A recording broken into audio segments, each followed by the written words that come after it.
Welcome back to the doctors కార్యక్రమం.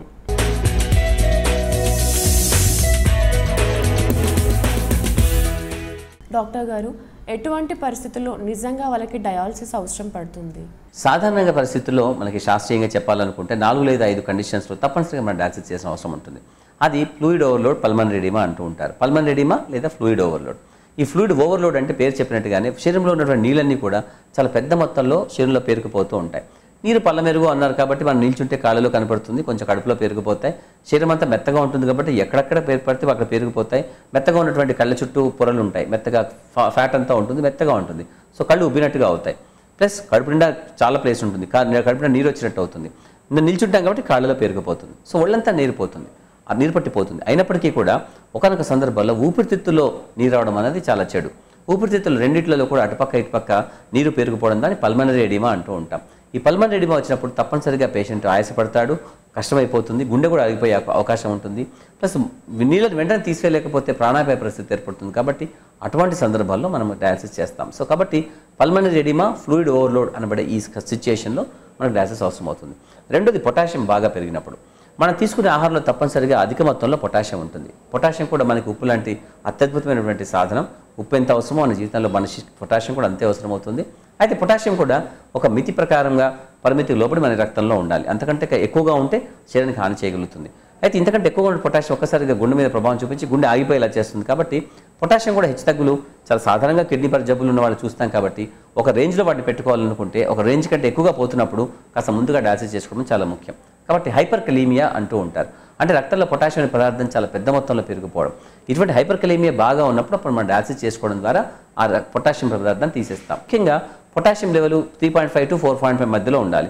ఎప్పుడైతే 5.5 అంతకంటే ఎక్కువగా ఉందో లేదా 6 కంటే ఎక్కువగా ఉందో, గుండె లయబద్ధంగా కొట్టుకోవడంలో చిన్న మార్పు కనపడుతుందో అప్పుడు మనం తప్పనిసరిగా డయాలసిస్ చేసి ఆ పొటాషియం అంతా కూడా తీసివేయాల్సి ఉంటుంది. గమ్మత్ ఏమిటంటే డయాలసిస్ అనేది కేవలం కిడ్నీ ఫెయిల్ అయిన వాళ్ళకి మాత్రమే చేయాల్సిన అవసరం ఏమీ లేదు. చాలామంది పాయిజనింగ్స్లో కూడా మనం డయాలసిస్ చేస్తాం. ఈ విషయం చాలామందికి తెలియదు, పట్టించుకోదు. కొన్ని పాయిజనింగ్స్ ఉంటాయి. ఇప్పుడు కార్బోజెపిన్, ఫిట్స్ వచ్చిన పేషెంట్స్ కార్బోజెపిన్ కావచ్చు, అలాగే కొన్ని సందర్భాల్లో వేరే మందులు కావచ్చు. రకరకాల మందులు గుండె మీద, లివర్ మీద, నరాల మీద, మెదడు మీద పనిచేసి వాడు పాడేలా చేస్తూ ఉంటుంది. అంటే ఎప్పుడైతే మనం అధిక మొత్తంలో తీసుకోవడం జరుగుతుందో, కారణం ఏదో యాక్సిడెంటల్గా తీసుకోవచ్చు, కావాలని సూసైడ్ చేసుకోవడం కన్నా తీసుకోవచ్చు. అలాగే గుండె చుట్టూ కూడా పొరలు ఉంటాయి. ఆ పొరల మధ్య కొన్ని సందర్భాల్లో కిడ్నీ పాడవుతున్నప్పుడు సన్నగా శరీరంలో ఫిల్టరేషన్ ప్రాసెస్ అంతా దెబ్బతింటుంది. కాబట్టి ఆ పొరల మధ్య పొరలాగా, సన్నటి పొరలాగా నీరు వచ్చి చేరుతుంది. అది పెరికార్డియల్ రబ్ అంటూ ఉంటాం. ఆ పెరికార్డియల్ రబ్ ఉంటే కూడా మనం డయాలసిస్ చేయాల్సి వస్తుంది. అలాగే ఈ చెడు పదార్థాలన్నీ కూడా మెదడు మీద ప్రభావం చూపిస్తే ఒక పేషెంట్ ఒక రకమైన సుషుప్తావస్థలోకి వెళ్తూ ఉంటాడు. అలా డల్గా నిద్రాణంగా ఉంటాడు అన్నట్టు. దాన్ని ఎన్కెఫలోపతి అంటూ ఉంటారు. ఇలాగ ఈ యూరిమిక్ ఎన్కెఫలోపతి అనే ఇటువంటి సందర్భంలో కూడా మనం డయాలసిస్ చేయాలి. అంటే ఏమిటంటే యూరిమియా అంటే కిడ్నీ ఫెయిల్ అవడం ద్వారా వచ్చినటువంటి కొన్ని మార్పులు శరీరంలో ఏదైతే ఉంటాయో అవి పెద్ద మొత్తంలో ఈ శరీరాన్ని పాడు చేసి దెబ్బతీసే అవకాశం ఎప్పుడైతే ఏర్పడుతుందో అప్పుడు మనం తప్పనిసరిగా డయాలసిస్ చేసుకోవాల్సిన పరిస్థితి వస్తుంది. సో కాబట్టి డయాలసిస్ చేసుకోవాల్సిన అవసరం వచ్చేదాకా నిజానికి వెయిట్ చేయడం అనేది మంచిది కాదు. పొటాషియం బాగా పెరిగిపోతే గుండె ఇంటి దగ్గర కూడా ఆగిపోవచ్చు, హాస్పిటల్ దాకా వెళ్ళాల్సిన అవసరం రాకపోవచ్చు.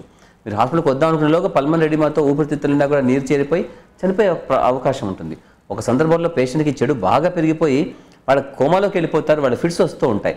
మన డయాలసిస్ చేద్దాం అనుకునే లోగానే డయాలసిస్ చేస్తే వాళ్ళు బాగిపోతారు. కాకపోతే ఏంటంటే ఫిట్స్ ద్వారా వచ్చినటువంటి శరీరంలో బ్రెయిన్ యొక్క డ్యామేజ్ ఏదైతే ఉంటుందో అది నిలిచిపోతుంది.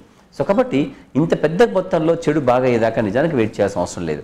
మనం ప్రిడిక్ట్ చేయగలిసి ఉంటుంది. ఎప్పుడు నిజంగా ఇంత చెడు రాబోతోంది, ఎన్ని వారాల్లో రోజుల్లో రాబోతుంది అనుకుంటే అంతకంటే ముందుగానే కొంచెం మన డయాలసిస్ చేసుకోవడం ద్వారా శారీరకంగా బాగుండడం అనేది సాధ్యమవుతుంది. నిజానికి డయాలసిస్ అనేది శారీరకంగా మిమ్మల్ని చాలా అద్భుతంగా పెట్టగలుగుతుంది. చాలామంది దాన్ని నమ్మరు.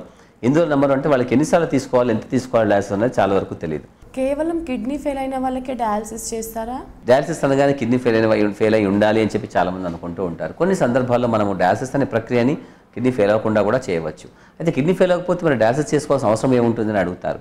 కొన్ని ప్రత్యేకమైన పదార్థాలు రక్తంలో బాగా పెరిగినప్పుడు మనం డయాలసిస్ చేసుకుంటాం. ఆ ప్రత్యేక పదార్థాలు కిడ్నీ ఫెయిల్ అయిన వాళ్ళకి అది విష పదార్థాలు, శరీరంలో ఉండకూడని పదార్థాలు, అది మూత్రంలో వెళ్ళిపోవాల్సిన పదార్థాలు.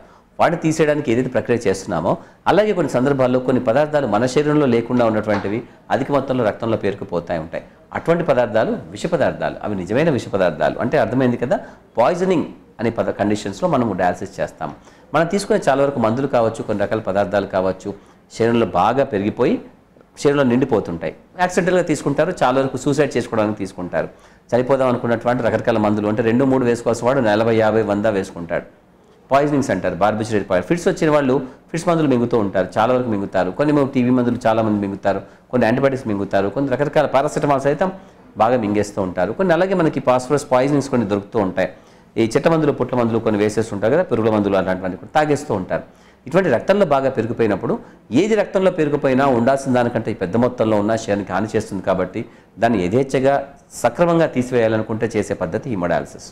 అలాగే హీమోడయాలసిస్ అనేది కేవలం ఒక ప్రత్యేక ప్రక్రియ, కాకపోతే అది కిడ్నీ ఫెయిల్ వాళ్ళకి చేసేదాన్ని హీమోడయాలసిస్ అన్నప్పటికీ కూడా ఈ హీమోడయాలసిస్ ప్రక్రియలో మన శరీరంలో అధిక మొత్తంలో ఉన్న పదార్థాలు చాలా వరకు తీసుకోవడానికి ఉపయోగమవుతుంది. కాబట్టి పాయిజనింగ్స్, ముఖ్యంగా సూసైడ్ చేసుకుందాం అనుకుంటూ తీసుకున్నటువంటి పాయిజనింగ్స్ ఏదైతే ఉంటాయో అవి రక్తంలో బాగా ఉంటే మనం తీసేస్తూ ఉంటాం. ఇది చాలా సాధారణంగా మనం చేస్తూ ఉంటాం.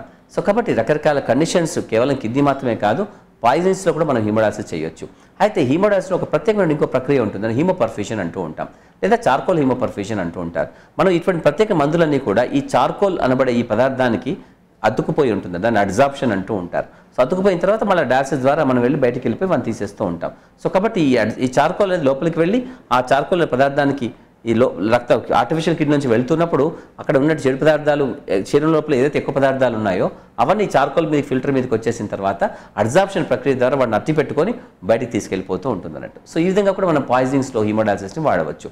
అలా కాకుండా కొన్ని ప్రత్యేకమైనటువంటి రేర్ ఎంజైమాటిక్ డిజార్డర్స్లో కూడా మనం వాడుతున్నట్టుగా ఉంది. కానీ సాధారణంగా అవి మనం డే టు డే యాక్టివిటీలో దాన్ని ఎక్కువగా చూడడం కాబట్టి కిడ్నీ ఫెయిల్ అయిన వారికి మాత్రమే మనం ఎక్కువగా డయాలసిస్ చేసినట్టుగా కనపడుతూ ఉంటుంది. ది డాక్టర్స్ కార్యక్రమంలో చిన్న విరామం.